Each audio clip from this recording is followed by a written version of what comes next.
మౌనాన్ని తప్పుగా అర్థం చేసుకున్న సమయం. స్పందన లేనందుకే ఆగ్రహమా? అతిథి గౌరవం పేరుతో ధర్మానికి వేసిన ప్రశ్న ఏంటి? మాటకేనా విలువ?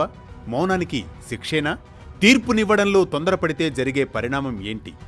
ఈ ప్రశ్నలన్నింటికీ సమాధానంగా సాగే అనగనగాలోని నేటి సందేశాత్మక కథనమే మౌన ధ్యానానికి శిక్ష, ఆ పరమేశ్వరునికే తప్పని శాపం.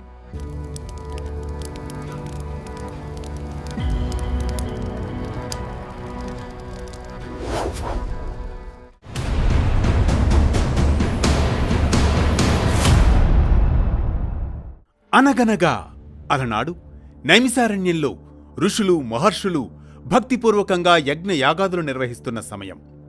యజ్ఞ ఫలానికి ఎవరు అర్హులు, ఎవరు ఈ సృష్టి నిర్వహణకు ఆద్యులు తేల్చుకోవాలని, అందుకు వారిని పరీక్షించేందుకు తమ తోటి మహర్షులందరి సూచనతో అగ్నిజ్వాలల మధ్య నుంచి భృగు మహర్షి ముల్లోకాలకు బయలుదేరిన సమయం. సృష్టికి మూలమైన బ్రహ్మలోకంలో బ్రహ్మ నిరాదరణతో ఆగ్రహించి శపించి ఇక తదుపరి కర్తవ్యంగా కైలాసానికి బయలుదేరుతాడు భృగు మహర్షి. కైలాసంలో భృగు ప్రవేశ సమయం అది. హిమ శిఖరాల మధ్య నీలకంఠుడైన శివుడు ధ్యానంలో లీనమై సర్వ జగత్తును తన అంతర్ముఖంలో కలిపివేసిన క్షణం. హిమశిఖరాల మధ్య మహాదేవుడు. హిమాలయాల అగ్ర శిఖరాలు ఆకాశాన్ని తాకుతున్నాయి. చుట్టూ నిశ్శబ్దం. ఆ నిశ్శబ్దాన్ని మంత్రంగా మార్చుకున్నట్లుగా కైలాస పర్వత శిఖరంపై నీలకంఠుడైన శివుడు ఆసీనుడై ఉన్నాడు. ఓం నమఃశివాయ, ఓం నమఃశివాయ, ఓం నమఃశివాయ ప్రతిధ్వనిస్తోంది. కళ్ళు మూసి శ్వాసలో శ్వాసను లయపరిచి కాలాన్ని కాలంలో కరిగించి సృష్టి స్థితి లయలను తన అంతర్ముఖంలోనే ఆడిస్తూ ధ్యానంలో లీనమై ఉన్నాడు ఆ మహాదేవుడు. ఆ క్షణంలో అతనికి దేవలోకం లేదు, భూలోకం లేదు. తపస్సు చేసే శివుడే కాదు, ఆ తపస్సే శివుడిగా మారిన ఘడియ అది.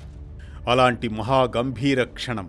ఆ దివ్య తేజస్సుతో భృగు మహర్షి కైలాస సభలో అడుగుపెట్టాడు. అతని మనస్సులో ఒకటే లక్ష్యం.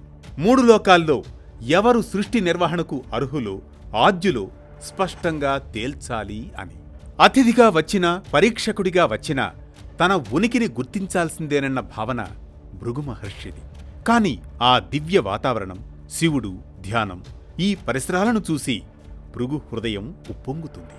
ఆ క్షణంలో శివుని కనుబొమ్మ కూడా కదలలేదు. శ్వాస కూడా శాంతంగా ప్రవహిస్తూనే ఉంది. భృగువు చుట్టూ చూస్తాడు. గణాలు, నంది, దేవతలు అందరూ మౌనంగా ఉన్నారు. ఆ క్షణంలో తాను వచ్చిన సంగతిని ఎవ్వరూ గుర్తించరు. అది చూసి భృగు మనస్సు చివుక్కుమంటుంది. ఎంత దైవమైనా వచ్చిన అతిథిని గుర్తించలేరా? ఎందుకు? ధ్యానం పేరుతో కర్తవ్యాన్ని మర్చిపోవాలా?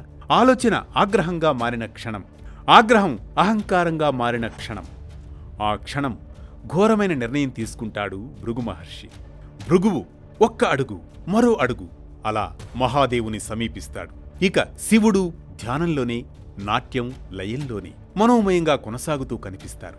అలా ఎప్పటికీ కొనసాగుతూనే ఉంటుంది. ఆ మౌనం, ఆ ధ్యానం, నాట్య లయలతో అతిథిగా వచ్చిన భృగు మహర్షి వేచి వేచి శివా, పరమేశ్వర, పరమేశ్వర అని పిలిచి పిలిచి వగచిపోతాడు. ఆగ్రహంతో ఊగిపోతాడు.